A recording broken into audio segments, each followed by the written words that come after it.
Shalom warga kerajaan, selamat datang di Rock Surabaya Online Service. Bagi Bapak Ibu Saudara yang baru pertama kali mengikuti ibadah online ini, kami ucapkan selamat datang dan selamat bergabung dengan kami. Firman Tuhan hari ini akan dilayani oleh Gembala Senior Rock International Ministries, Pastor Timotius Arifin Teja Sukmana. Ibadah ini akan disertai juga dengan perjamuan kudus. Bapak Ibu Saudara dapat mempersiapkan anggur dan roti perjamuan. Berikut beberapa informasi gereja untuk minggu ini. IG Live Monday Night Talk Wonder Gen with Ibu Maria Novitawati 14 September pukul 19.30.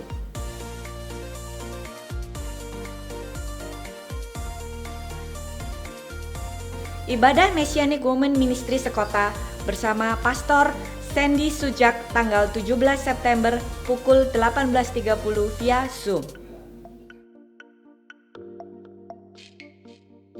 Kami kembali mengundang Bapak Ibu Saudara yang sedang dalam pergumulan dan memerlukan dukungan doa, bergabunglah dengan kami di Kingdom Worship Night, Jumat 18 September pukul 7 malam, live di YouTube channel Rock Surabaya.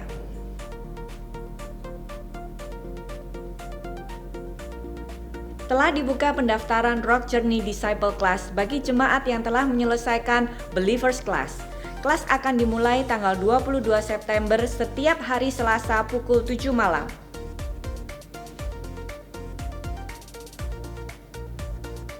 Seminar Tour 2021 Indonesian Economic and Business Outlook in Post-Pandemic Era. Tanggal 25 September pukul 7 malam bersama Bapak Yongki Susilo. Bagi saudara yang ingin menabur untuk pekerjaan Tuhan melalui GBI Rock Surabaya, dapat langsung melakukan transfer ke rekening Rock Surabaya atau scan QR Code berikut ini.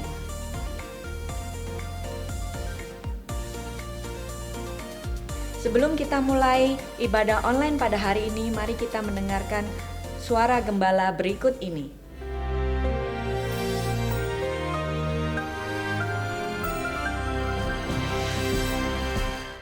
Shalom warga kerajaan, menyambut daripada pertanyaan banyak orang kepada kami, para pemimpin. Mereka tanya, what must we do? Apa yang harus kita lakukan pada saat seperti ini? Minggu lalu saya katakan perhatikan keadaan diri sendiri, waspada kepada penyesatan. Maka yang kemudian kita harus lakukan adalah hati-hati apa yang kamu dengar. Firman Tuhan berkata, you will hear rumors of war.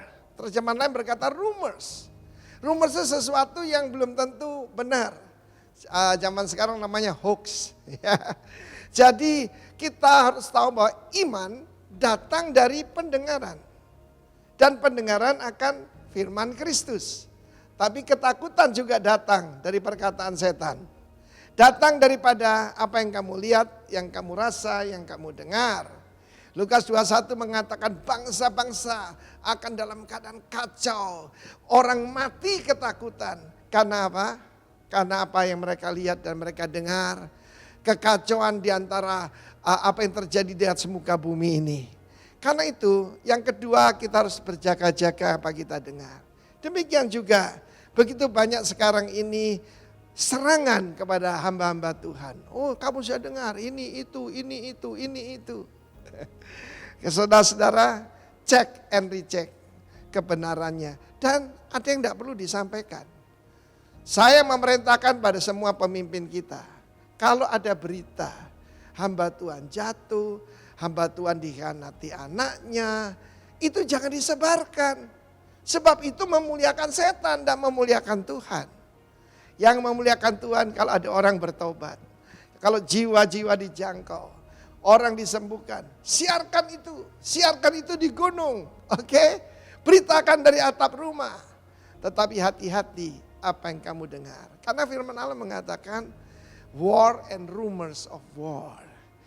Kita melihat tanda-tanda kedatangan Tuhan, salah satu paling jelas adalah, yaitu apa yang terjadi pada bangsa Israel. Sekali lagi saya katakan, Israel adalah Israel, gereja adalah gereja. Kalau saya pernah bilang gereja itu Israel rohani ya saya keliru lah. Umat Tuhan betul. Tapi kita bukan Israel. Israel itu sendiri. Dan apa yang katakan Tuhan tentang bait Allah yang diruntuhkan itu bangsa Israel kan. Saat ini kalian harus tahu. tempat paling strategis untuk menghancurkan Israel adalah Golden Heights. Ya, Golden Heights itu dulu Bet-Shan namanya ya. Saudaraku, adalah tempat yang paling strategis. Dulu dikuasai Suriah. Dan Israel tidak mungkin menyerahkannya. Dan ketahuilah, tentara Rusia sudah ada hari ini. Sudah ada untuk melatih tentara Suriah di perbatasan Israel di Golden Heights. Kalau kita tidak mengerti itu tanda zaman, saya tidak tahu lagi lah. Banyak orang ribut, ini tandanya corona, ini tanda zaman atau tidak. Firman Allah mengatakan akan ada penyakit sampar, gempa bumi, rumors of war. Hati-hati yang kamu dengar. Pastikan kamu cuma mendengarkan suara yang datang dari sorga. Amin. Kalaupun kita melihat berita-berita itu, kita harus tahu bahwa penyelamatan kita sudah dekat. Amin. Tuhan Yesus akan segera datang. Karena itu Israel itu adalah seperti detik jam yang menuju tengah malam. Akan tiba malam di mana tidak seorang pun bisa bekerja. Kita melihat Turki mau menyerang Yunani dan sebagainya.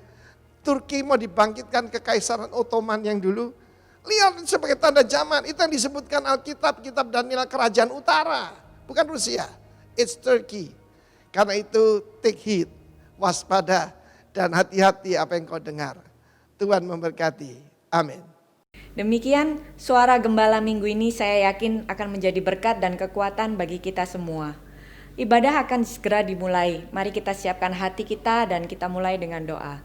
Terima kasih Tuhan buat minggu ini, buat 1 minggu yang Tuhan sudah sertakan dalam hidup kami.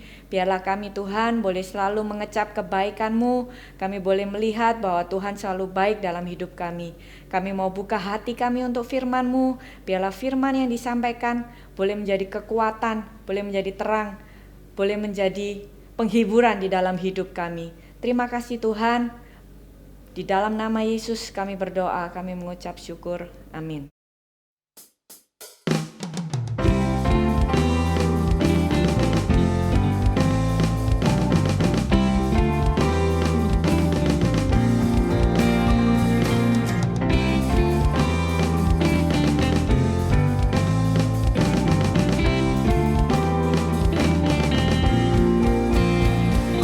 Bahagia, yakin teguh, Yesus abadi kepunyaanku. Aku warisnya, ku ditebus, ciptaan baru, Roh Kudus. Aku bernyanyi bahagia, memuji Yesus selamanya. Aku bernyanyi bahagia, memuji Yesus selamanya.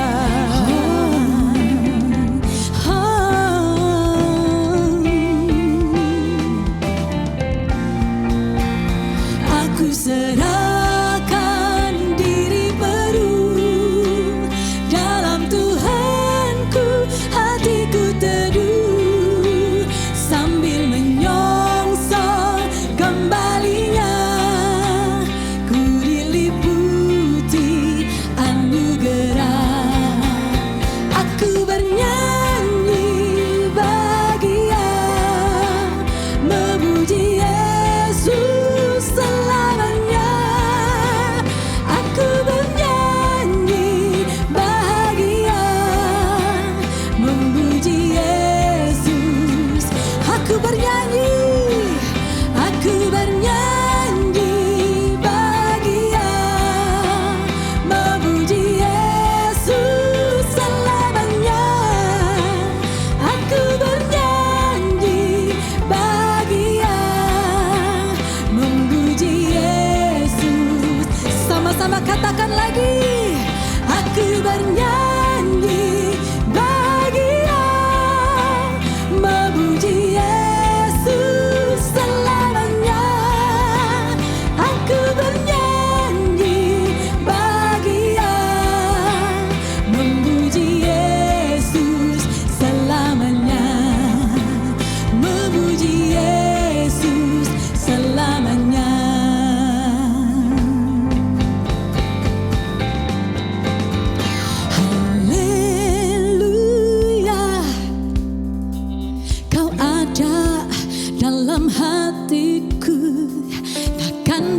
patah semangatku, takkan hilang kekuatanku. Haleluya, ku mau bersorak bagimu. Amin. Sukacita surga nyata penuhiku. Woo! Oh oh oh oh oh oh oh yeah. Oh oh oh oh oh oh yeah yeah. Terima sukacita surga, itulah kekuatan bagi jiwa. Ku dapat rasakan kasih-Nya di tengah badai yang bergelora. Come on. Terima sukacita surga, itulah kekuatan bagi jiwa. Ku dapat saksikan kuasa-Nya, taklukkan badai yang bergelora. Haleluya,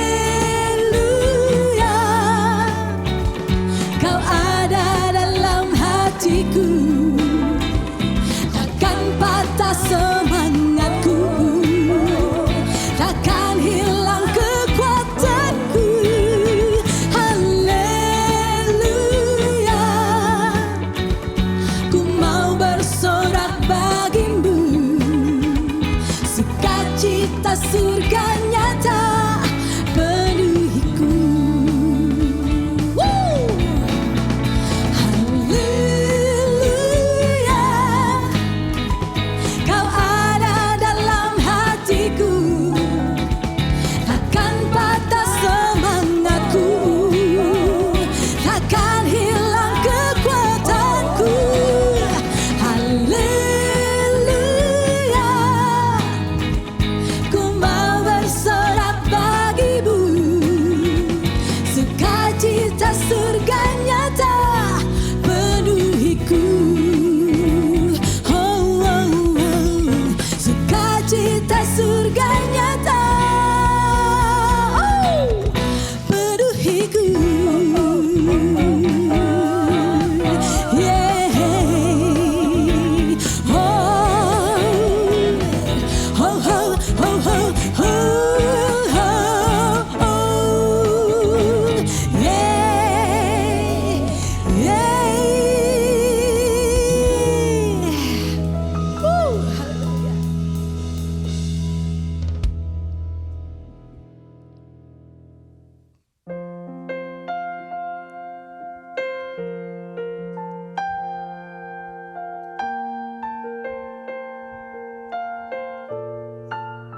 Semua karena anugerah-Mu Tuhan.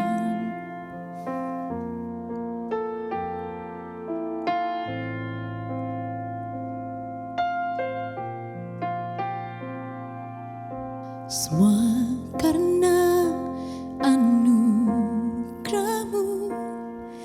hari ini ada.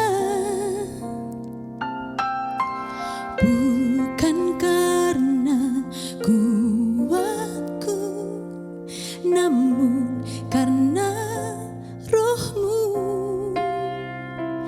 Ku bawa hatiku, penyembahanku, ku semakin berkurang, Yesus makin bertambah.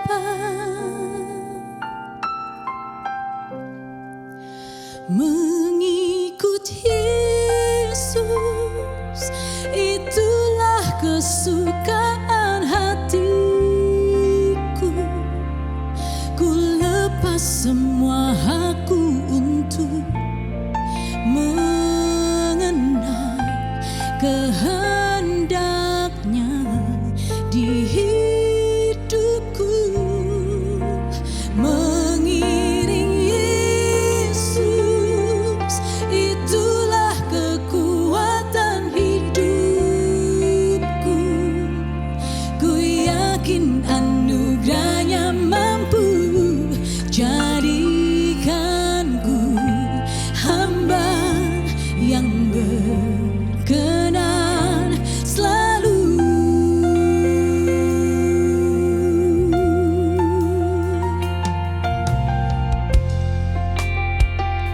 Mari bersama katakan, semua karena anugerah-Mu Tuhan.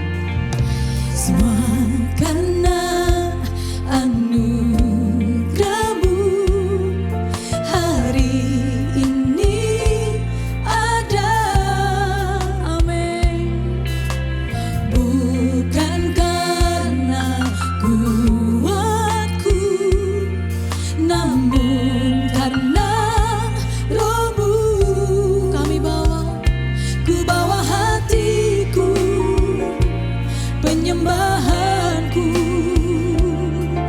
Ku semakin berkurang, Yesus makin bertambah.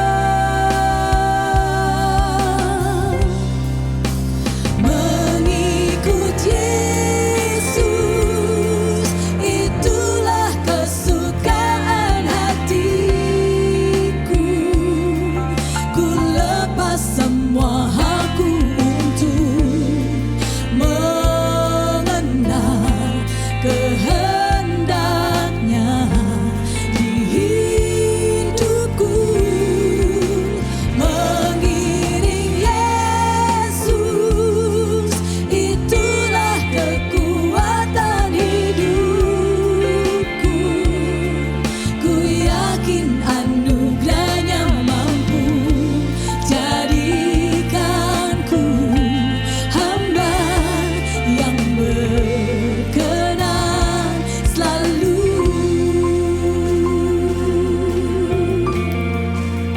Sama-sama. Semua karena anugerah-Mu, katakan, hari ini ada. Benar Tuhan.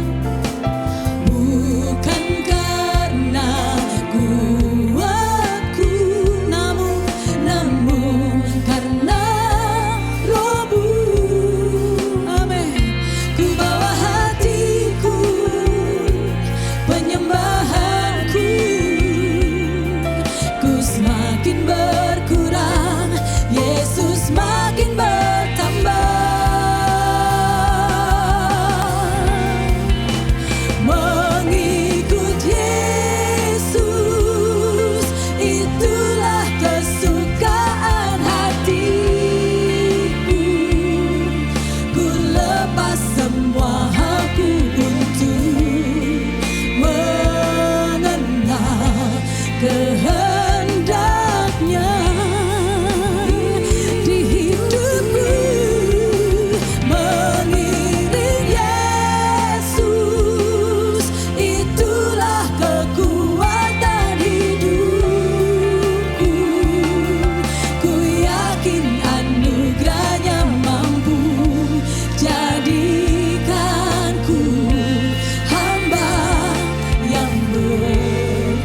pujian kami, inilah nyanyian syukur kami Tuhan, buat kasih setiamu.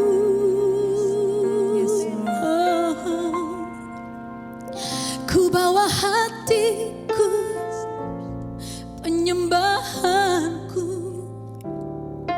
ku semakin berkurang, Yesus makin bertambah.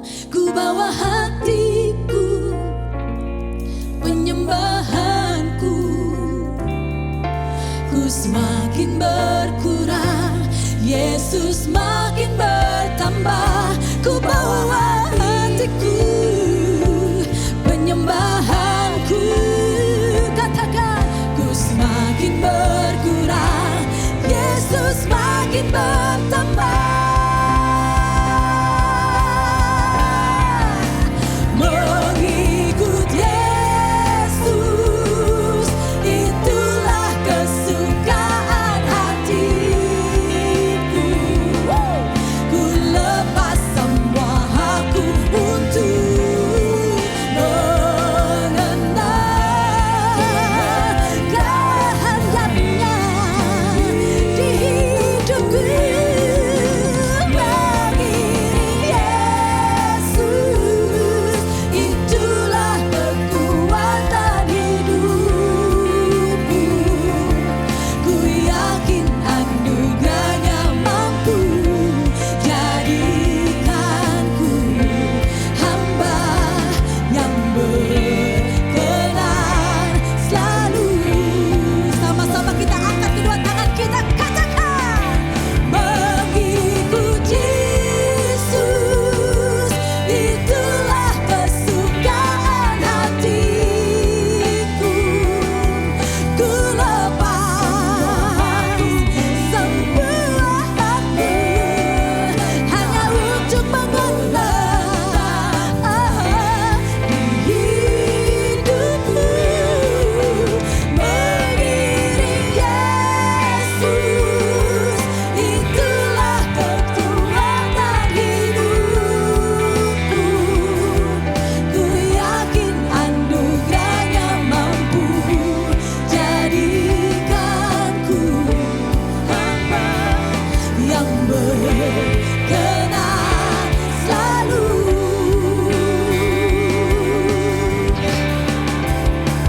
Dalam Kristus ku percaya, ada kemuliaan di balik salibnya, dan aku nyatakan kemenangan darimu.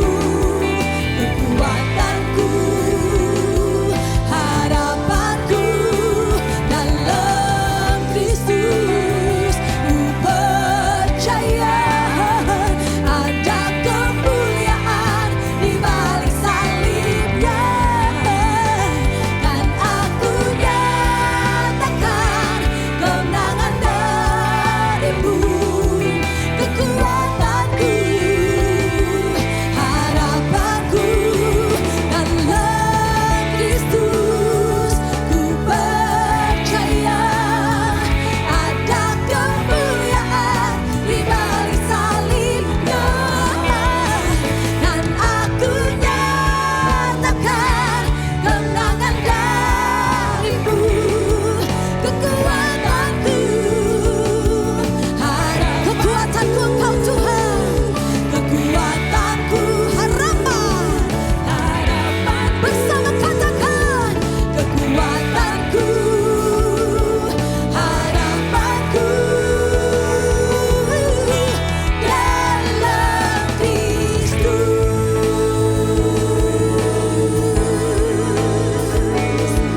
Haleluya. Amin.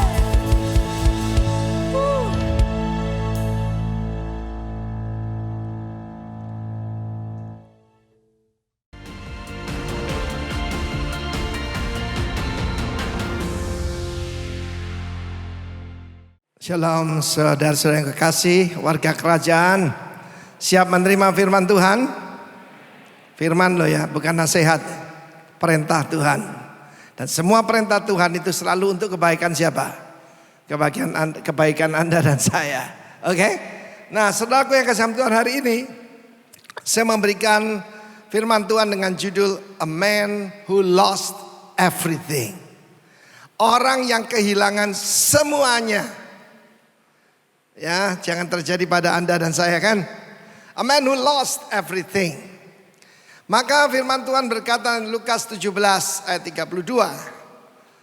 Mulai ayat 28. Ya, mulai ayat 28. Diterangkan oleh Tuhan Yesus dalam ayat sebelumnya ayat 26 juga bahwa ada dua kejadian dalam kurun waktu tertentu yang menunjukkan kedatangan Kristus. Oke? Jadi pertanyaan Tuhan Yesus dari murid-muridnya pertama, apa yang terjadi? Kapan itu terjadi? Ketika dikepung oleh tentara, yaitu Yerusalem dihancurkan. Dan ketika mereka mendengar itu, banyak sekali orang percaya melarikan diri dari Yerusalem dan diselamatkan. Itu tahun 70 Masehi. Tapi yang kedua, apakah tanda kedatanganmu? Tanda kedatangan Tuhan diterangkan seperti zaman Nuh dan seperti zaman Lot. Penanggalan Yahudi 5780 itu berhubungan dengan manusia pertama Adam. Adam itu 6000 tahun yang lalu.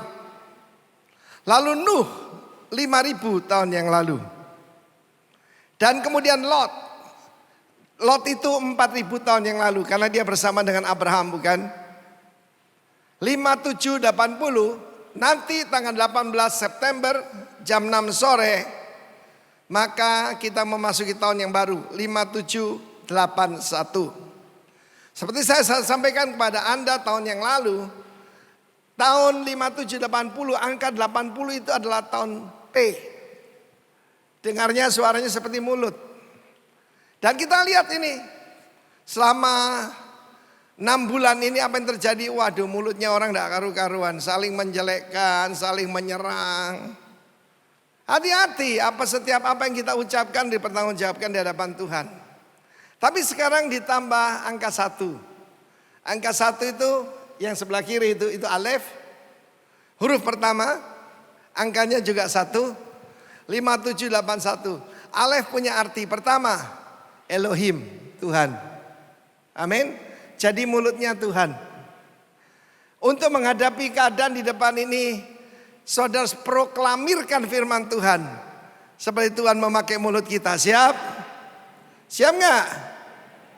Haleluya, Alkitab aja gak baca kok mau mengucapkan firman Tuhan. Ya, mulut daripada Tuhan. Tapi juga berbicara tentang kerja keras. Sebab angka 1 itu alef itu adalah ox, lembu jantan. Lembu yang membajak. Karena itu keadaan akan makin sukar, tapi anak Tuhan tidak ada yang malas, oke? Haleluya, puji nama Tuhan.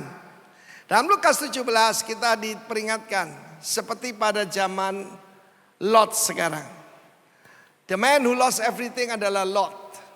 Dan firman Tuhan berkata, mereka makan, minum, membeli, menjual, menanam, membangun. Kelihatannya biasa saja, bukan? Tetapi pada hari Lot pergi keluar, katakan pergi keluar. Lot pergi keluar dari Sodom, turunlah hujan api dan hujan belerang dari langit. Dan membinasakan mereka berapa orang? Semua. Demikian halnya kelak pada hari di mana anak manusia menyatakan dirinya. Lanjut. Barang siapa pada hari itu sedang di peranginan di atas rumah-rumah orang Israel itu atapnya rata ya. Dan biasanya mereka namanya peranginan. Jangan ngambil barang dari dalam rumah, jangan turun mengambilnya. Dan kalau orang sedih ladang, jangan kembali. Ayat 32 perhatikan, ingatlah akan istri Lot. Remember Lot's wife. Don't forget the example of Lot's wife and what happened to her when she turned back. Jadi saudaraku, akan banyak di depan ini penyesatan, penganiayaan, pemurtatan, dan pengkhianatan.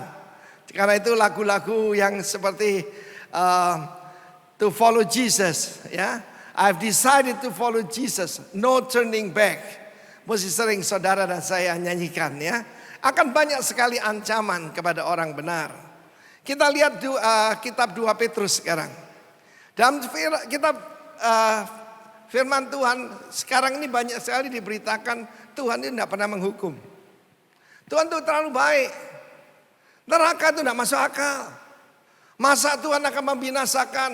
Oh, saudara baca itu. Dan jikalau Allah membinasakan kota Sodom dan Gomora dengan api, dan demikian memusnahkannya dan menjadi suatu peringatan bagi mereka yang hidup fasik di masa-masa kemudian. Tapi yang menyelamatkan siapa? Lot. Cuma satu orang. Orang yang benar. Yang terus-menerus menderita oleh cara hidup orang tak mengenal hukum. Dan hanya mengikuti hawa nafsu mereka saja. Lanjut. Sebab orang benar tinggal di tengah-tengah mereka dan setiap hari melihat dan mendengar perbuatan-perbuatan mereka yang jahat sehingga jiwa yang benar itu tersiksa. Maka nyata bahwa Tuhan tahu caranya menyelamatkan orang saleh dari pencobaan dan tahu menyimpan orang-orang jahat untuk disiksa pada hari penghakiman. Ada satu chart ataupun diagram yang baik yang untuk kita ketahui, yaitu ditulis oleh Pendeta Jerry Tony, ya. Perhatikan di situ. Kita tahu Tuhan bekerja dengan Kronos, tapi juga dengan Kairos. Ketika Tuhan Yesus disalib, itu tanggal 14 bulan Nisan, hari raya Pesah. Dan sudah dinubuatkan di dalam Daniel pasal 9, hampir 700 tahun sebelumnya. Dan juga demikian juga David dalam Mazmur 22 menceritakan apa yang terjadi pada Mesias. Lalu besoknya, ya, maka itu adalah mulai tanggal 14 itu 1 minggu adalah hari raya roti tak beragi. Yesus yang tanpa dosa, bukan menanggung dosanya sendiri, dikuburkan. Tetapi tanggal 17 bulan Nisan kebangkitan, amin. Resurrection, itu hari raya buah sulung. Jadi semuanya itu ada tanggalnya, saudara. Kemudian 40 hari kemudian apa yang terjadi? Haleluya. Bukan 40 tapi 50 hari kemudian. Itu Pentakosta. Hari raya Pentakosta, saudaraku, ya. Luar biasa. Itu pencurahan Roh Kudus. Nah, sekarang apa yang akan terjadi di depan? Penyelamatan orang benar. Rapture. Pengangkatan jemaat. Cuma yang satu ini, ya, semua orang menantikan. Sebab nanti tanggal 10 hari kemudian, ya, 10 hari, tanggal 18 itu, 18 tinggal berapa hari, saudaraku? Dari sekarang, tinggal 12 hari, ya. Tinggal 12 hari, orang menantikan apa sekarang pengangkatan. Tuhan berkata, tidak ada yang tahu tanggalnya. Tidak ada yang tahu saatnya. Tidak ada yang orang tahu jamnya, tidak ada yang tahu. Jadi jangan spekulasi. Tetapi ada satu hal saya mau belajar. Kita mau belajar. Kita mempersiapkan diri. Oke? Siapkan diri kita. Periksa hidup kita. Baru kemudian Tuhan Yesus kembali itu gambaran daripada Yom Kippur. The Day of Atonement. Dan kemudian 1000 tahun Yesus memerintah hari raya Pondok Daun. Nah, saudaraku, ini bagus sekali saya lihat bagaimana menerangkannya. Dan memang saudaraku, Tuhan tahu cara menyelamatkan orang benar. Mari kita belajar dari kehidupan daripada Lot. Menarik sekali dia disebut orang benar, saudaraku. Ya, sebab kalau ada 10 orang benar, Tuhan tidak jadi membinasakan Sodom dan Gomora. Sebetulnya ada 5 kota yang akan dihancurkan. Sodom itu bahasa Ibrani artinya burning, menyala, terbakar. Ya, kalau bahasa sehari-hari kopong, saudaraku. Tinggal kota mana? Kota Kopong. Kan tidak enak, saudaraku. Ya. Saudara, kita lihat apa yang hilang dari kehidupan daripada yaitu orang ini, Lot ini. Pertama-tama kita tahu dia adalah kemenakan daripada Abram. Ketika Tuhan memanggil Abram, Kejadian 12, keluarlah dari rumah bapakmu, ya, keluarlah dari negerimu, keluarlah dari bangsamu, aku akan memberkati engkau, membuat namamu masyhur, menjadikan kau satu bangsa yang besar. Barang siapa yang yaitu mengutuk engkau akan kukutuk. Barang siapa memberkati engkau akan kuberkati. Dan melalui Yesus Kristus berkat Abraham sampai kepada kita. Nah kemudian Kejadian 12 kita dengar ada krisis besar. Bukan cuma pandemi gini, kelaparan yang hebat sekali. Dan apa yang terjadi? Abraham pergi kemana? Ke Mesir. Dan hampir saja nyawanya hilang dan istrinya juga hilang, saudara. Ya, kalau Tuhan tidak intervensi, maka the man who lost everything adalah Abraham. Karena itu kita jangan dipimpin oleh kesulitan, kesukaran, tapi dipimpin oleh Tuhan. Mengerti ya? Lalu kemudian apa yang terjadi? Lewat krisis, Kejadian 13 mengatakan dia malah kaya raya, saudara. Saya tahu bahwa kita sebagai umat Tuhan, justru Tuhan itu suka memberkati di waktu krisis. Siapa yang percaya? Gedung ini dibangun di tengah krisis. Dimulai dibangun tahun 96, sekitar bulan Juni, Juli begitu. Dan kemudian sampai tahun 98, pada saat itu saudaraku, bulan Mei kita resmikan tanggal 8 kurang lebih. Tanggal 8 Mei 2018 tanpa hutang. Amin. Tanpa hutang 1 rupiah pun, tepuk tangan bagi Allah kita di tengah-tengah krisis. Jangan takut dengan krisis. Roksanur sedang membangun di tengah krisis. Orang lain berhenti, kita membangunnya lebih cepat sebab Tuhannya kan tidak bisa pulang ke Jawa.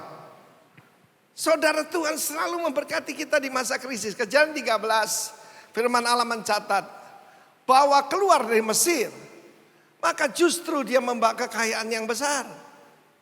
Abraham dikatakan very wealthy, sangat kaya. Kejadian 13 saudaraku. Dan dia punya banyak ternak, dia punya emas, dia punya perak. Dan juga begitu banyak hamba-hambanya. Tapi ada masalahnya. Lot itu juga punya sesuatu. Firman Allah mengatakan dalam Kejadian 13. Bagaimana Lot itu memiliki apa? Kambing, domba dan kemah. Lumayan kan? Dari gak punya apa-apa loh. Saya tahu dia cuma menumpang di kemah Abraham. Tuhan memberkati. Saya tahu arti nama Lot. Lot itu artinya tudung, covering. Tapi kemudian terjadi masalah antara gembala daripada Lot dan gembala daripada Abraham. Dan pamannya memanggil dia. Janganlah kita bertengkar sebab kita ini kerabat. Saya belajar sesuatu dari Kejadian 13 ini. Tanah ini begini luas, silakan. Kalau kamu ke kiri, aku ke kanan, ya. Jangan ada masalah antara gembalamu dengan gembalaku. Maka saudara harus tahu bahwa kami sebagai para pemimpin, saudara tidak mau bertengkar dengan orang lain. Apalagi dengan saudara seiman, saudara ya. Kalau engkau ke kanan, aku ke kiri. Jika engkau ke kiri, aku ke kanan. Dia memberikan kepada Lot kesempatan untuk memilih lebih dulu. Ayat 10. Lalu Lot melayangkan pandangnya. Dan apa yang dia pilih? Lembah Yordan. Kalau saudara sekarang ya pergi ke Israel ke lembah Yordan, di situ cuma ada laut mati, saudaraku. Ya, gersang semuanya. Tetapi sejak pemulihan Israel, maka padang gurun juga berbunga. Ya, padang belantara bersorak-sorai. Tetapi saudaraku, tadinya seperti taman Tuhan, seperti tanah Mesir. Apa yang dia lihat, saudaraku? Siapakah Lot ini? Pertama, he walked by sight and not by faith. Seseorang yang hidupnya dipimpin oleh panca indera, oleh penglihatan dan bukan oleh karena iman. Oke? Lot ini saudaraku, a man who walk by sight, not by faith. Selanjutnya kita juga tahu bagaimana saudaraku dia tidak mengerti rencana Tuhan dalam hidupnya. Tuhan memanggil Abraham untuk jadikan bangsa yang besar, untuk disebut umatnya Tuhan. Tapi dia memilih untuk bergaul dengan orang-orang Sodom. Firman Allah mengatakan orang-orang Sodom itu sangat jahat, sangat berdosa di hadapan Tuhan. Ya saudaraku, luar biasa, sangat jahat dan berdosa terhadap Tuhan. Dia gak peduli, saudaraku. Orang kalau tidak ngerti purpose-nya, tujuan untuk apa dia diciptakan, untuk apa dia diselamatkan, dia akan ngaco, saudara. Ya. Dan satu lagi kita lihat Lot ini cari pangkat. Dia tidak puas cuma jadi mungkin kata staff daripada Abram. Dia mau jadi big boss. Hati-hati saudaraku. Jangan cari kedudukan, oke? Jangan cari pangkat saudara. Promosi datang daripada Tuhan. Akan tiba waktunya promosi itu. Jadi yang pertama, a man who lost his covering. Dia kehilangan tudungnya. Dia meninggalkan Abram. Dan dia mengarahkan tendanya ke arah Sodom. Ngeri sekali saudaraku. Padahal itu kota-kota, 5 kota itu sangat terkenal jahat. Sangat terkenal tidak baik saudaraku. Lot menetap di kota-kota lembah Yordan. Berkemah di dekat Sodom, bahasa aslinya his tent, pitch his tent. Dan dia mengarahkan kemahnya ke arah Sodom. Mari kita periksa hidup kita hari ini. Kemah kehidupan kita, kemah keluarga kita, arahnya kemana? Dia mengarah kepada Sodom. Jadi yang pertama, he's a man who lost his covering. Hari-hari ini banyak sekali pribadi-pribadi yang mengatakan tidak perlu. Covering itu tidak perlu. Serta otoritas itu tatanan daripada Tuhan. It's a kingdom order. Anak kepada orang tua bagi anak adalah covering. Lalu istri, suami jadi tudung daripada istri. Dan tudung daripada suami adalah pemimpin rohani. Pemimpin rohani tudungnya Kristus. Dan di atas Kristus adalah Allah Bapa. Semua itu ada tatanannya. But Lot lost his covering. Sama seperti sekarang saudara ada coveringnya ya. Ya ada alat pelindung diri, ada APD, ada face mask dan sebagainya. Karena apa saudara? Kita mengerti. Kita tidak mau bodoh ya. Kecuali kalau khotbah dikasih masker saudara kasihan tidak kedengaran ya. Tidak bisa jelas. Nah firman Allah mengatakan dia meninggalkan Abram. Dan kedua saya melihat dalam kehidupan daripada Lot ini. Dia betul-betul dipimpin oleh penglihatan. Ketika dia melainkan pandangannya. Dia melihat bahwa lembah Yordan itu seperti taman Tuhan. Seperti itu kan bukan sama toh. Yang penting kelihatannya sama Pak. Tidak penting. Ya. Seperti diamond, seperti emas, seperti asli. Itu KW saudaraku. Ya, seperti taman Tuhan. Sebab Lot memilih bagi seluruh lembah Yordan. Ia berangkat seluruh timur. Dan mereka berpisah. Saya mau cerita sedikit. Mungkin ada saudara yang belum pernah dengar. Bagaimana kita dapatkan lembah pujian ini. Pada waktu saya pergi kemari tahun 89. Tahun 90 ada satu keluarga, 90-91 lah, satu keluarga mempersembahkan sebidang tanah untuk dibangun gedung gereja. Di Raya Gatot Subroto, ya saudaraku, sebesar 23 are.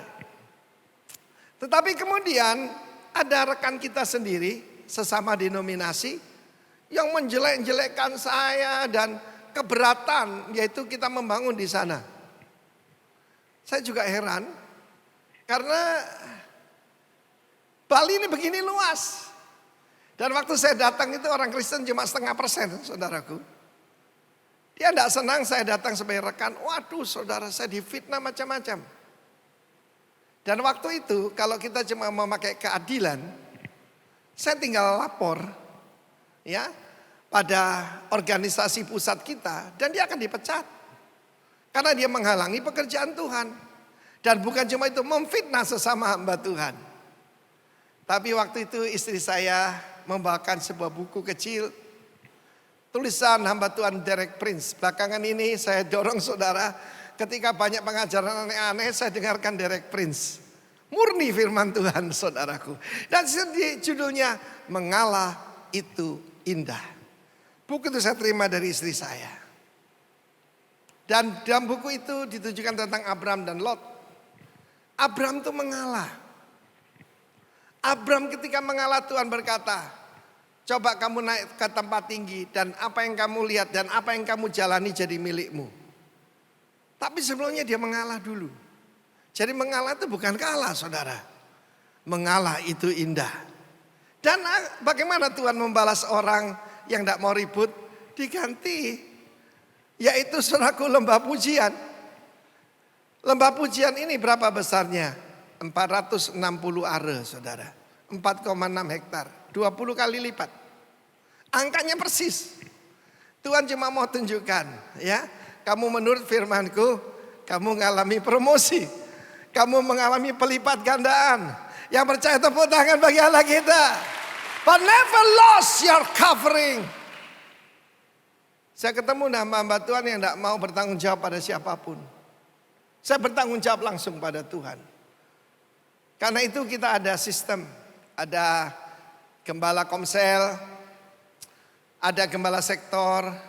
Dan perlu daftar. Ngapain daftar-daftar? Untuk kebaikan saudara sendiri. Dan supaya kita bisa lebih memperhatikan keadaan saudara. Amin. Data-data saudara kita perlukan. Nah saudaraku, he's a man who lost his covering. Saya kasih contoh bahayanya melawan covering. Firman Tuhan menunjukkan bagaimana kalau kita mendengar dan menurut, kita akan makan yang baik dari negeri. Tapi barang siapa yang berontak dan melawan akan dimakan oleh pedang. Itu satu hukum yang jelas sekali saudaraku. Jadi pertama-tama never lost your covering. Saudaraku yang kasih Tuhan, ini kelihatannya simple.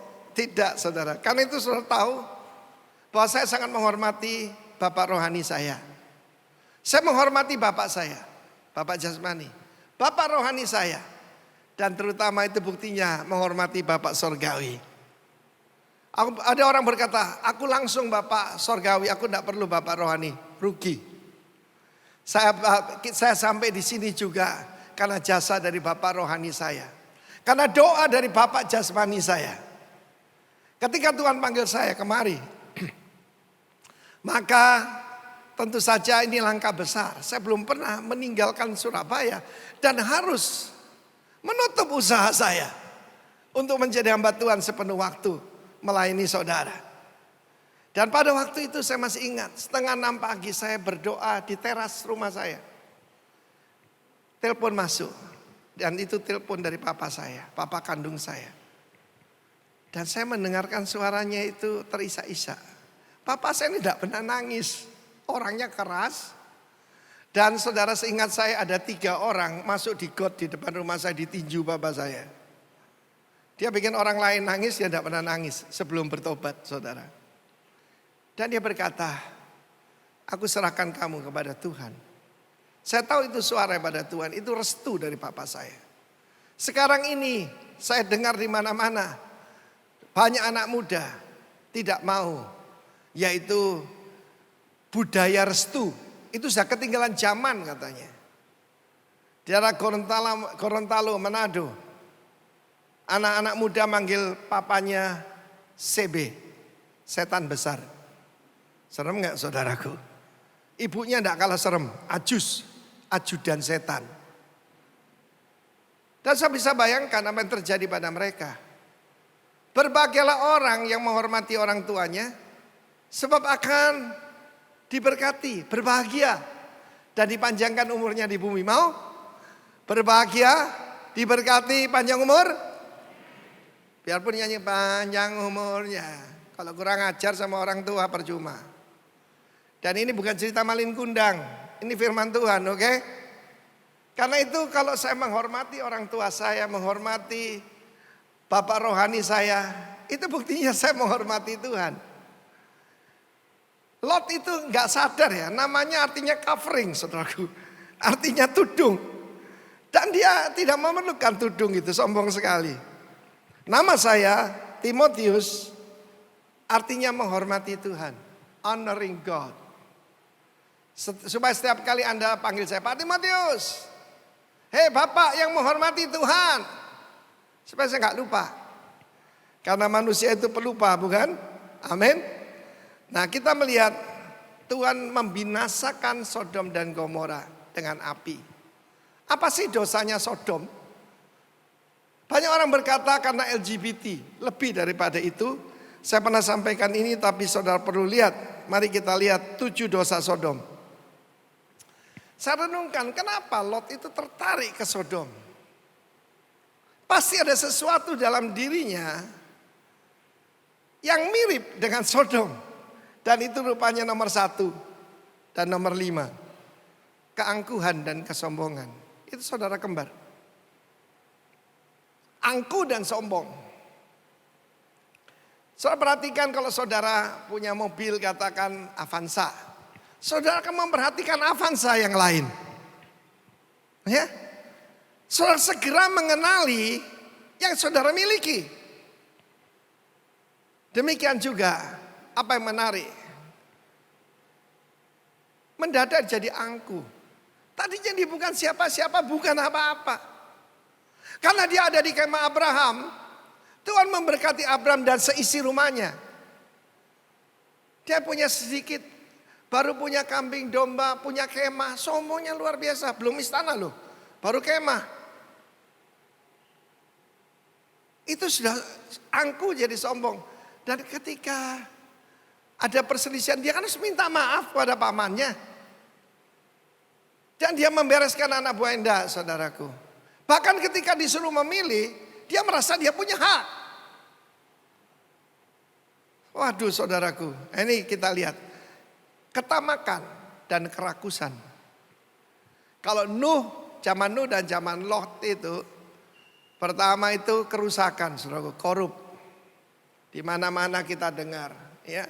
Ditangkap dan sekarang ini saudaraku, jaksa kecil bisa punya uang miliaran, saudara. Ya. Selain daripada kerusakan, juga kerakusan. Nanti kemudian lebih jauh kerasukan, saudaraku, komplit ya. Kemalasan, idleness. Saya perhatikan kemalasan ini hidup yang berlasat-lasat ya, zaman dulu. Ketika saya bertobat, ada itu khotbah tentang nomor 2 nih, namanya gelojo. Dosa gelojo, pernah dengar sekarang? Enggak pernah, kuno. Dosa berlasat-lasat. Hidup mencari kenikmatan. Philedonos. Kenapa banyak orang marah hari-hari ini? Apa sih maunya Tuhan ini? Sebab mereka cari itu, dikira ikut Yesus itu, cuma cari apa? Kenikmatan. Kemudahan, kenikmatan. Saudara yang kasih Tuhan, nah ini nomor 4. Ini ukurannya kita. Ya, apakah ada dosa Sodom dalam diri kita, yaitu indifference. Nggak peduli. Kalau EGP cuma emangnya gue pikirin. Tapi ketidakpedulian kepada orang miskin, itu indifference. Nggak mau tahu. Ya, saudara, yang itu adalah dosa di hadapan Tuhan. Dan tentu saja nomor 6 dan 7, penyembahan berhala dan kenajisan, penyimpangan seks, pervertness. Anda jangan lihat cuma Metro TV, ya, Kompas, Trans, lihat CNN dan Fox News. Di Amerika, negara yang gitu maju, negara adidaya. Waduh, kerusuhan di mana-mana, saudaraku. Ya, merampok, mereka menjarah seenaknya, membunuh orang. Dosa apa ini? Ya ini adalah, saudara, kita lihat nanti dalam Kejadian 19. Seluruh kota itu datang, hendak memperkosa malaikat yang menginap di rumah daripada Lot. Jadi pertama-tama, never lose your covering. Kemudian saudaraku, he's a man who lost his way. Orang yang tersesat. Kenapa zaman dulu orang Kristen atau gereja ya digambarkan seperti ikan? Memang ikhtus artinya Yesus Kristus huios theos. Yesus Kristus putra Allah. Tapi kita harus belajar kepada ikan. Ikan itu selalu mencari air bersih. Kecuali iwak lele. Oke saudaraku. Ikan itu tidak mau ada di tempat kotor. Dia selalu cari air yang bersih. Saya masih ingat dulu kalau saya ke Ambon. Ada yang dari Ambon di sini? Ambon Card juga boleh lah. Masa nggak ada yang dari Ambon? Saudara, dulu saya kalau habis khotbah, saya akan dibawa ke satu pantai yang menyenangkan namanya Pantai Natsepa. Di situ ada nasi kuning enak sekali. Dan apa? Banyak orang nangkep ikan di situ. Berapa tahun kemudian saya kembali ke sana dan mereka berkata, "Pak, jangan cari ikan di sini, nggak ada ikannya." Loh, kenapa? Ada pabrik lem, ya, pabrik lem daripada plywood. Ini tercemar semua, ikannya kok nggak ada. Jangan mencari daerah yang tercemar. Di kota Sodom itu orang-orang yang sangat jahat, very wicked, and berdosa di hadapan Tuhan. Tapi kok dia tetap ada di sana? Orang benar itu menderita, melihat perbuatan, mendengar perkataan mereka. Kok bisa tahan? Sekali lagi, ikan yang ada di tempat kotor cuma satu, ikan lele. Ikan lele itu ikan najis, saudaraku. Saudara yang kasih Tuhan, a man who lost his way. Kalau kita tersesat, firman Allah mengatakan adalah di persimpangan jalan saja. Diam. Carilah jalan-jalannya Tuhan. Look for the good old ways. Dia bisa tanya kan kepada Abraham. Om, gimana kalau saya tinggal di kota itu? Kapan tuh anak-anak kita mau dapat kerjaan di Genting Highland. Tempatnya kasino. Ketika dia telepon saya sudah tahu jawaban Bapak, pasti nggak boleh. Ya tentu aja nggak boleh. Kecuali lu ikan lele. Ya kan? Di situ saudaraku, kumpul orang-orang yang tidak baik. Kita anak Tuhan, belajar dari ikan. He's a man who lost his way. Tuhan tidak membiarkan kita tersesat. Dia berikan Roh Kudus supaya kita, firman Tuhan itu sebagai peta, Roh Kudus sebagai kompas. Kapal terbesar di dunia saat ini yang tidak ada kompasnya ada. He's a man who lost his way. Dia mengarahkan kemahnya ke arah Sodom. Dan dia tinggal di sana. Dia tersiksa. Yang ketiga, dia adalah is a man who lost his last chance. Kejadian 14. Apa yang terjadi? Pada saat itu Raja Kanaan menyerang raja-raja di lembah Yordan. Dan mereka semua yaitu dijarah habis dan ditawan. Dan kedengaran oleh Abram. Abram mendengar bahwa kemenakannya si Lot ini yang sombong, kurang ajar, tidak tahu diri. Tetapi Abram mengumpulkan 318 orang yang terlatih di rumahnya dan menghadapi tentara yang puluhan ribu. Tuhan menyertai, memberikan kemenangan pada Abram. Dan Lot dibawa kembali. Coba tadi ayat tadi mundur sedikit. Ya, dibawanya kembali Lot dengan seluruh harta bendanya. Itu ayat 16. Dibawa kembali, demikian juga perempuan dan orang-orangnya. Dia dapat kesempatan untuk minta maaf dan kembali pada covering daripada Abram. Tapi dia tidak lakukan. Karena satu perselisihan, pendeta David Yonggi-cho, dulu Paul Yonggi-cho, sekarang ganti David Yonggi-cho. Ya sudah tua sekali. Saya terakhir datang ke Seoul, didoakan beliau. Dan dia adalah gembala dengan jemaat terbesar di dunia. Jemaatnya hampir 1 juta. Berapa? 1 juta. Lebih besar daripada seluruh penduduk kota Denpasar. Presiden Korea Selatan tuh jemaatnya. Cebol yaitu konglomerat Korea Selatan. Itu jemaat dia. So dengar apa yang terjadi? Ketika dia mengusulkan dia keluar daripada Assemblies of God, sidang jemaat Allah, Tuhan menegur dia. Kamu sombong. Kembali. Saudara, ini orang hebat, saudara. Ya, sekarang kita melihat banyak orang meninggalkan covering entah GBI, entah apa saja, tidak penting. Kita perlu covering itu saudaraku. Saya belajar pendeta Yonggi Cho. Belakangan Bapak Dirjen yang baru ini kan hebat ya. Dan baik sekali pada saya. Dia berkata begini pada saya waktu beliau datang kemari.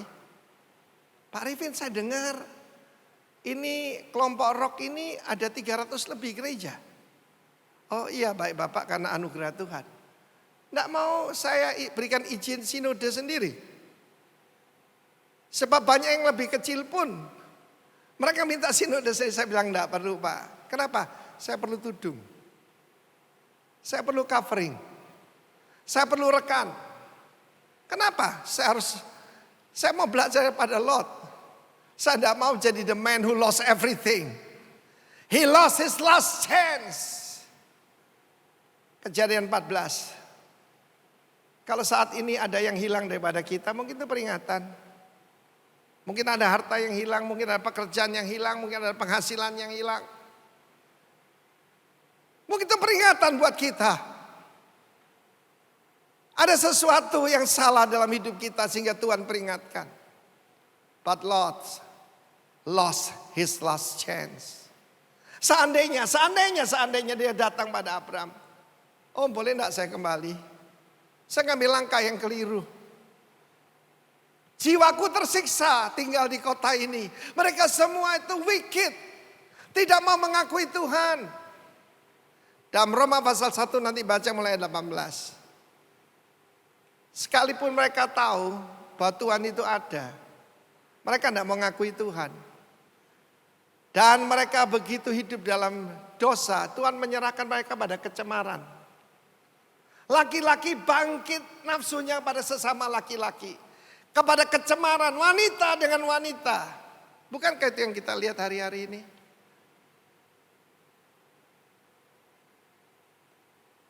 Saudara, saya suka keindahan. Jadi selain dengarkan firman Tuhan, saya juga lihat Architectural Digest. Kadang-kadang saya lihat itu. Dan ada seorang penyanyi yang dulu sangat terkenal, Ricky Martin. Mari kita lihat rumah dari Ricky Martin. Ketika saya buka, Ricky Martin berkata, perkenalkan suami saya, laki-laki saudara. Tuhan menyerahkan mereka kepada kebodohan, menyerahkan pada kecemaran. Pada minggu yang lalu, ada anak Indonesia bangga karena jadi transgender. Apa yang dikatakan Tuhan dosa adalah dosa. Bukan sesama hak. Dosa adalah dosa saudara. He lost his last chance. Saja kita melihat kejadian 19. Dalam kejadian 19 itu Kristus dengan 2 malaikat baru datang ke kemah Abraham. Dan Abraham menawar kepada Tuhan. Sebab dia tahu Tuhan akan membinasakan kota-kota yang jahat ini. Dan dia menawar kalau ada 50 orang benar. 45, 40, terus 30, 20. Tuhan jangan marah ya Tuhan. Kalau ada 10 orang benar saja bagaimana? Aku tidak akan membinasakan kota itu. Tapi waktu itu Tuhan berpaling dan kembali. Ada batas kesabaran Tuhan. Dari kitab 2 Petrus yang dianggap orang benar oleh Tuhan cuma Lot. Kedua malaikat sampai di Sodom pada waktu petang.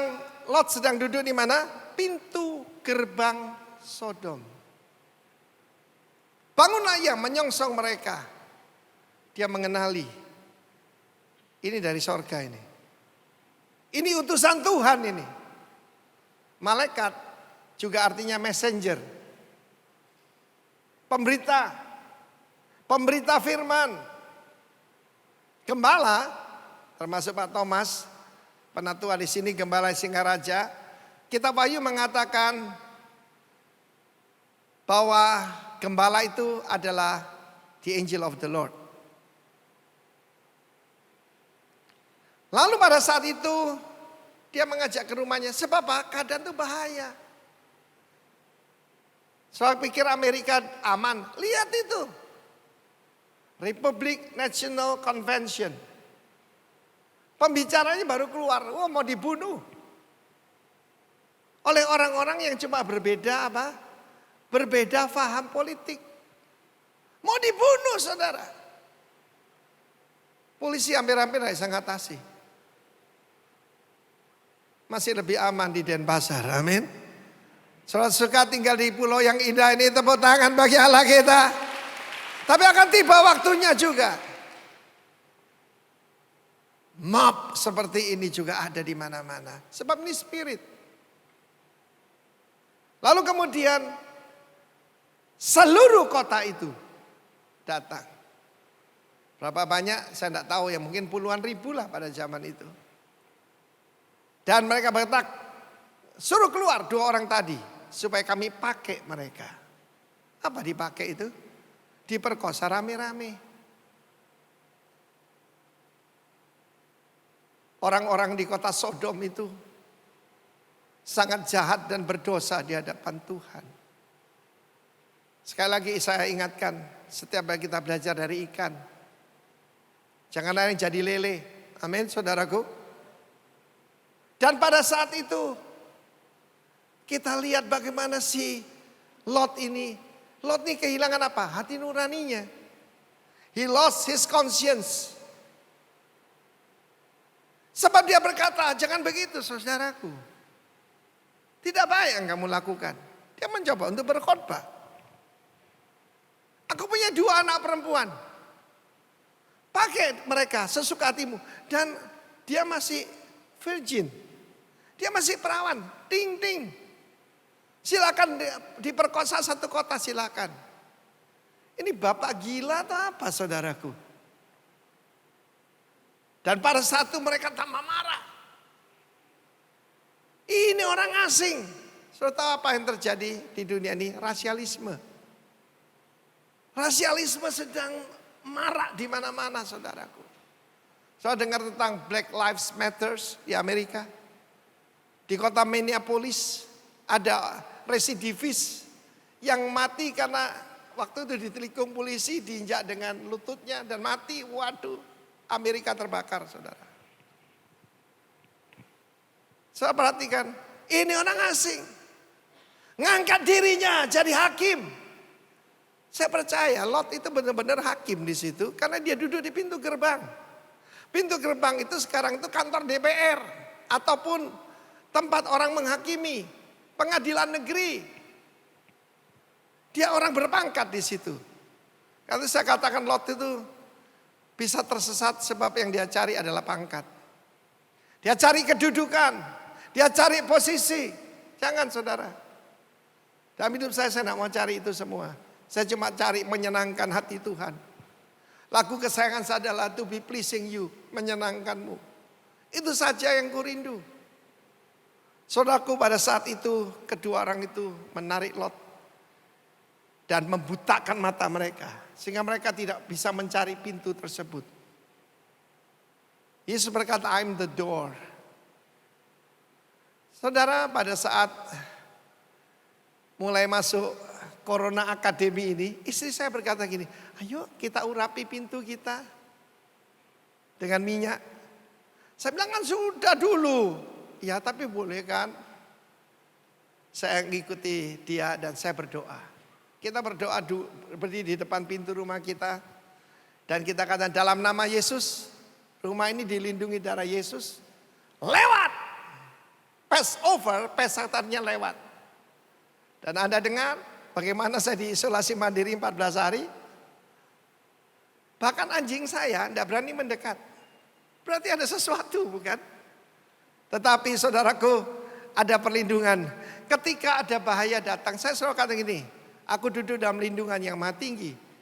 Dan dia ada di bawah naungan daripada yang maha kuasa. Daripada El Shaddai. Ingat ya, firman Tuhan itu berkuasa ketika diucapkan. 5781. P Elohim.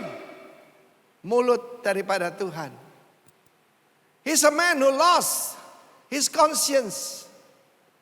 Saya masih ingat Pak Roni khotbah tentang keluarga. Dan dia berkata begini. Kalau orang ada yang ganggu anak perempuan saya. Atau istri saya. Langkai dulu mayat saya katanya. Dia gitu saudaraku. Nah itu bapak yang benar. Suami yang ya beres saudaraku. Tapi Lot berkata. ambil anakku, cincai, perkosa sesukamu. Tapi kemudian dikoreksi, waktu itu saya masih ingat. Pendeta kita di Bandung, Bapak Bob Foster Sinaga, dia berdiri. Pak Roni, keliru itu Pak Roni. Jangan katakan langkai dulu mayatku. Katakan begini, kulangkai mayat kau. Nah, itu baru betul katanya. Maksudnya itu seorang suami itu pasti melindungi keluarganya. Itu suami atau bapak yang beres, saudaraku. Bukan cuma dia kehilangan hati nuraninya. Dia kehilangan apa? Dia kehilangan martabatnya. Ketika diberitahu, siapa aja yang dalam rumah, suruh mereka keluar, kata kedua malaikat itu. Dia berbicara pada istri, pada anak dan kedua calon menantu. Kedua calon menantu ini orang Sodom, saudara. Dan aneh juga ada yang masih agak normal, yang straight. Yang lainnya bengkok semua. Mungkin yang ini bisexual, ya ACDC, bisa laki bisa perempuan. Dan pada saat itu apa terjadi? Mereka mentertawakan dia. He's a man who lost his dignity. Firman Tuhan rupanya dibuat guyonan. Firman Tuhan tidak untuk guyonan, saudara. Firman Tuhan tidak untuk permainan. Tidak untuk joke. Tidak untuk humor. Firman Tuhan itu perintah daripada sang raja. Mereka tertawa. Apa? Mau dibakar dengan api? Yang benar aja papi. Tapi kemudian malaikat menarik dia. Kedua putrinya dan istrinya. Tetapi apa yang terjadi? Pada saat itu istri pada Lot menoleh ke belakang. Mungkin dia ingat apa kedudukannya. Loh, dia kan istri hakim. Atau istri anggota DPR. Pokoknya istri pejabat. Mungkin dia ingat ada 30 setiap hari, 1 bulan ada 30 arisan teman-temannya. Untuk dia selfie. Masukkan Instagram. Dia menjadi tiang garam. Di mana hartamu, di situ hatimu. Kapan itu ada jemaat kita di sini, saya diberitahu. Pak, dia mau pindah ke Australia. Loh, dari mana kamu tahu? Lah, rumah sini dijual. Uangnya semua dikirim ke Australia, ya berarti mau pindah. Di mana hartamu, di situ hatimu. Your heart always follow your treasure, your money. Hatimu selalu mengikuti hartamu. Istri yang menoleh ke belakang. Dia kehilangan istrinya, saudaraku. Dan dia melihat bagaimana rumahnya yang indah itu, saudaraku. Kalau bisa dikepung satu kota, berarti rumahnya gede dong. Pasti bukan T46, enggak mungkin saudara ya. Ya, rumah kecil enggak mungkin. Pasti itu rumah gadang, rumah besar, mansion. Mungkin setengah istana, saudara. Dan dia menjadi tiang garam. Ketika kedua malaikat berkata, larilah ke pegunungan. Karena rencana Tuhan membinasakan 5 kota. Sodom, Gomora. Gomora itu bahasa asli Amora. Katakan Amora. Supaya gampang ingat, Amora hubungannya dengan amoral. Oke? Atma, Seboim, dan Zoar. Zoar itu artinya apa? Sesuatu yang tidak berarti. Insignificance. Itu Zoar. Dan ketika malaikat berkata, pergi ke gunung. Dia berkata, no my Lord. Nah, diperintahkan malaikat kan cuma menyampaikan perintah Tuhan. Dia berkata, jangan kiranya demikian. Please, no my Lord. He's a man who lost his faith. Dia seseorang yang kehilangan imannya, saudaraku. Saudara, sebelum kejadian ini banyak so-called hamba-hamba Tuhan, gembala yang khotbah anti apa? Anti persepuluhan. Ya terserah mereka, rugi sendiri. Sebab itu perintah Tuhan, bukan? Wah, mereka menentang habis-habisan. Waduh, saya dikirimi macam-macam. Saya cuma katakan begini pada teman kita itu. Perhatikan keadaanmu. Engkau selalu nggak ada perlindungan. Engkau kerja apa saja gagal. Engkau kongsi dengan orang, dimakan orang. Perhatikan keadaanmu. Lalu mulai satu dia tidak pernah hubungi saya lagi. Tetapi saudaraku, kalau ada firman Tuhan, jangan menangguhkan. Saya masih ingat. Satu kali saya khotbah di sebuah retreat di Amerika. Di kelompok IFGF. Dan ada seorang anak muda.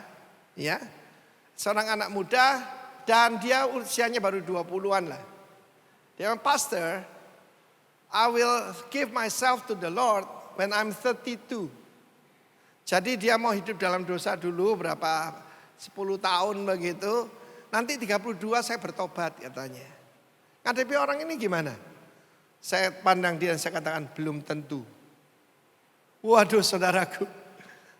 1-2 tahun kemudian saya kembali ke tempat yang sama. Ke gereja itu. Dan orang muda ini bertobat. Dia cerita. Bapak tahu. Kalau saya mandi. I taking a shower. Saya dengar suara bapak yang serak itu. Belum tentu, belum tentu, belum tentu. Saya makan, saya dengar belum tentu, belum tentu. Jadi jangan menangguhkan. Jangan menolak firman Tuhan. Lot lost his faith.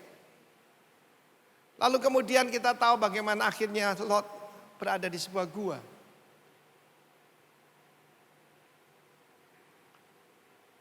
Dia mengatakan dia punya rencana lebih baik daripada rencana penyelamatan Tuhan.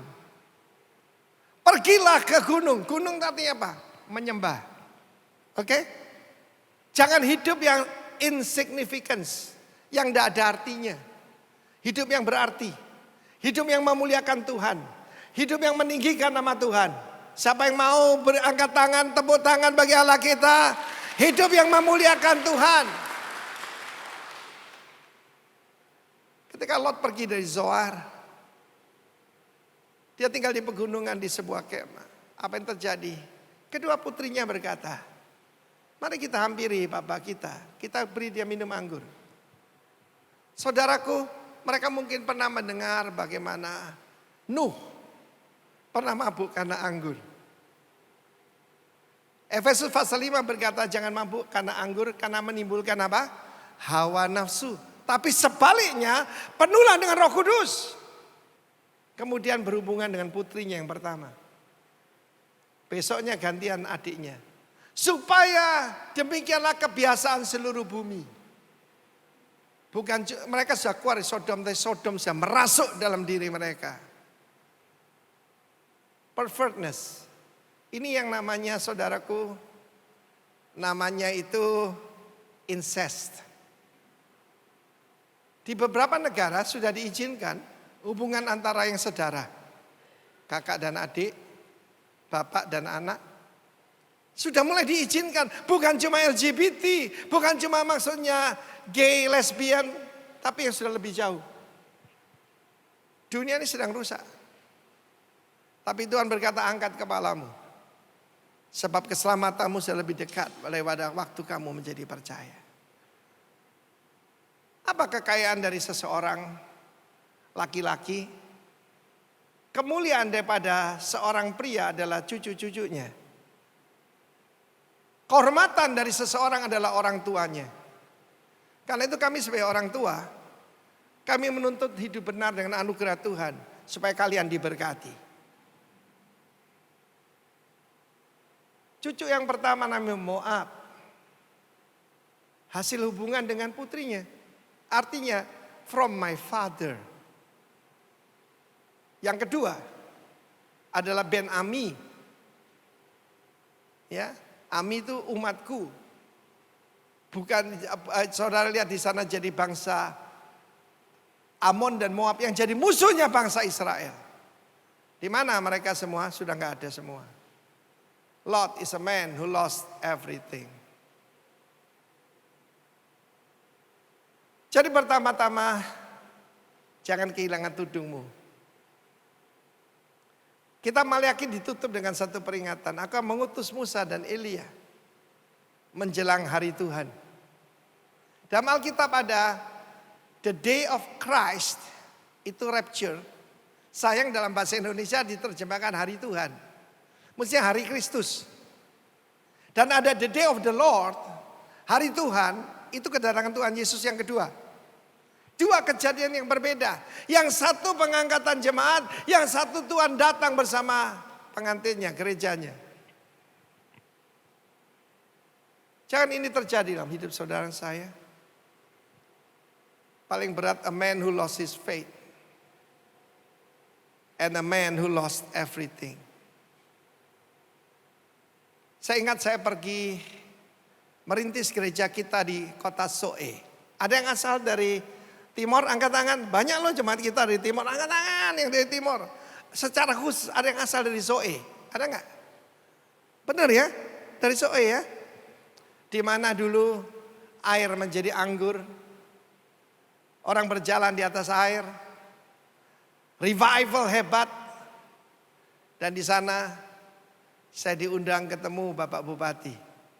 Saya tidak sebutkan siapa beliau, tahun berapa nanti sudah mengira-ngira. Dan di depan saya dia tidak bisa tahan air matanya.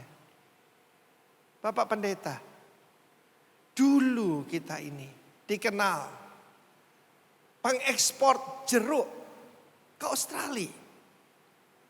Jeruknya besar-besar, subur.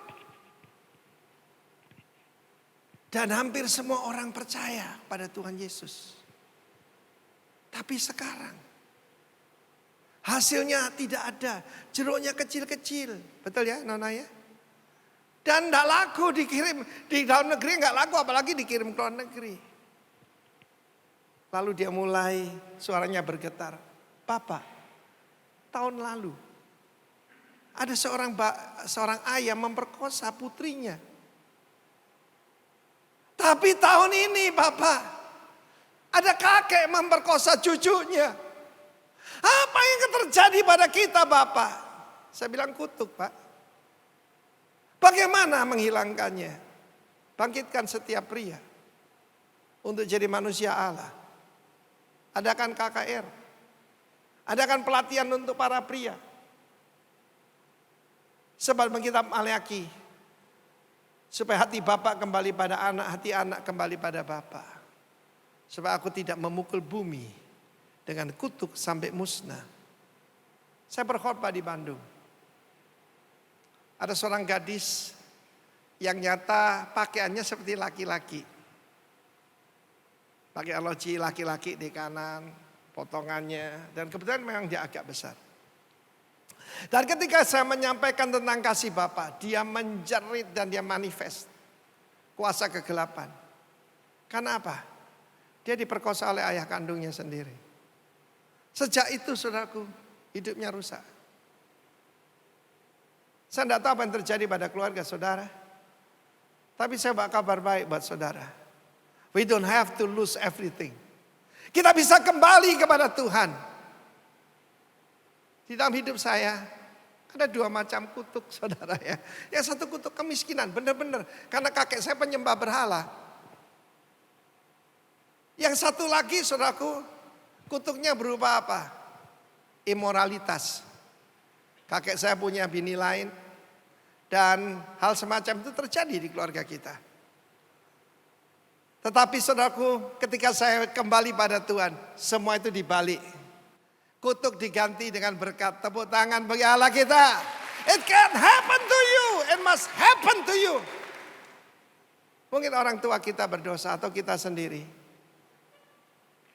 Never lost your faith. Never lost your last chance. Saudara, sekali lagi kita berada di minggu yang baru dan firman Tuhan selalu kita perlukan di dalam kehidupan kita. Karena firman-Nya itu adalah saudaraku satu-satunya saya percaya yang ketika kita mendengar iman kita dibangkitkan, iman kita diteguhkan.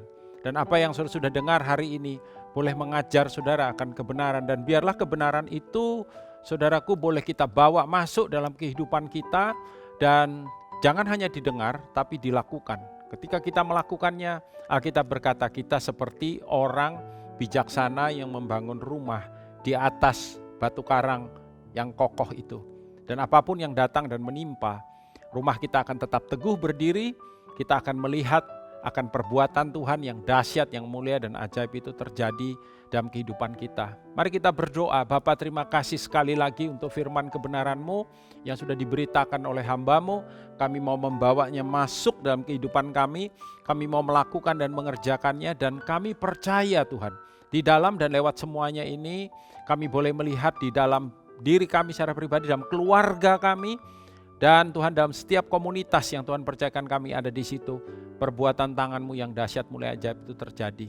Dan biar kiranya sekali lagi hamba-Mu berdoa untuk umat-Mu di minggu yang baru ini, Tuhan, bertumbuh, boleh menjadi makin kuat, dan bahkan berbuah-buah bagi kemuliaan nama-Mu. Penyertaan-Mu senantiasa boleh ada atas umat-Mu dalam nama Tuhan Yesus.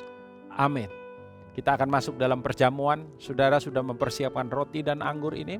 Angkat bersama dengan saya, kita berdoa. Bapa, ini roti dan anggur biasa. Tapi sekali lagi kami menaruh iman atas dasar janji-Mu, atas dasar kebenaran-Mu, dan atas dasar semua yang Tuhan sudah lakukan di atas kayu salib bagi kami. Ketika kami makan dan minum roti dan anggur ini, Engkau di dalam kami di dalam Engkau, dalam nama Yesus. Amin. Ambil roti, saudaraku, angkat bersama-sama dengan saya. Pada malam waktu Tuhan Yesus diserahkan, Ia mengambil roti, mengucap syukur, memecah-mecahkannya dan berkata, inilah tubuhku yang dipecah-pecahkan bagi kamu. Kami bersyukur atas pengorbanan-Mu buat kami. Saudara, bukankah roti yang telah dipecah-pecahkan ini adalah merupakan persekutuan kita dengan tubuh Kristus? Amin. Mari kita makan sama-sama dalam nama Yesus.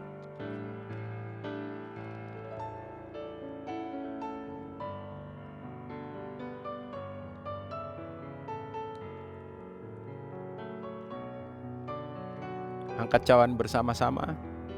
Demikian juga Ia mengambil cawan yang berisi anggur lalu berkata, inilah cawan perjanjian baru yang dimeteraikan oleh darahku. Perbuatlah ini setiap kali kamu melakukannya, mengingat akan aku. Darah yang menghancurkan dosa, darah yang menghancurkan kutuk, darah yang membawa kita hidup dalam kebenarannya dan seluruh berkat-berkatnya. Karena itu saudara, bukankah cawan pengucapan syukur yang di atasnya kita ucapkan syukur, ini adalah persekutuan kita dengan darah Yesus. Minum sama-sama dalam nama Yesus. Yang lemah berkata aku kuat, yang miskin berkata aku diperkaya, yang sakit berkata aku sehat, yang takut berkata aku pemberani. Terima kasih Tuhan untuk karya-Mu di minggu yang baru ini. Terima kasih untuk penyediaan-Mu. Terima kasih untuk pengalaman bersama dengan Engkau. Terima kasih untuk bertumbuh semakin serupa dengan pribadi-Mu sendiri. Terpuji nama-Mu. Angkat kedua tangan saudara. Terimalah semua berkat dari kerajaan sorga. Berkat dari Sang Raja. Berkat yang membawa hidup saudara berjalan dari iman kepada iman. Kasih karunia kepada kasih karunia. Kekuatan kepada kekuatan, kemenangan kepada kemenangan, bahkan kemuliaan kepada kemuliaan hari ini sampai Maranatha, kedatangan yang kedua kali di dalam nama Tuhan Yesus. Semua yang percaya katakan bersama saya, amin, amin, amin, amin. Selamat hari Minggu, Tuhan memberkati saudara. Terima kasih Anda telah beribadah bersama kami. Saya percaya kita semua sudah diberkati melalui pujian, penyembahan, dan firman yang telah disampaikan. Bagi Bapak Ibu Saudara yang memerlukan dukungan doa dan informasi pelayanan lainnya, dapat menghubungi nomor hotline Rock Surabaya berikut ini. Minggu depan kita akan dilayani oleh Gembala kita, Pastor Daniel Yanuar Tanujaya. Jangan lupa untuk follow, like, subscribe sosial media Rock Surabaya. Sampai jumpa di ibadah online minggu depan. Happy Sunday, God bless you all.